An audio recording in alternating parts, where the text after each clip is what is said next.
is indicated why aircraft carriers, bird farms, we refer to them as, why the bird farms usually are underway for less than 30 days, 28 days, something of that nature, as Ron stated. And we in the submarine force, why we were usually underway for substantially long periods.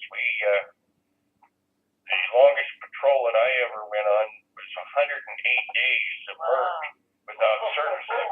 So we didn't have the worry of having to write off or let anybody correspond with us, and it was very important. They didn't know where we were going or what we were doing.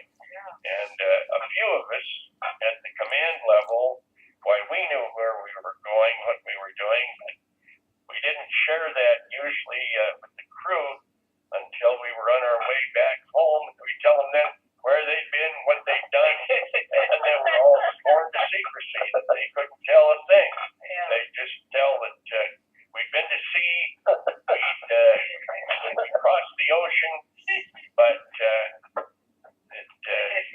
that was it. And it was on a so-called need-to-know basis, in the sense that didn't have to know where we were or what we were doing. We didn't tell.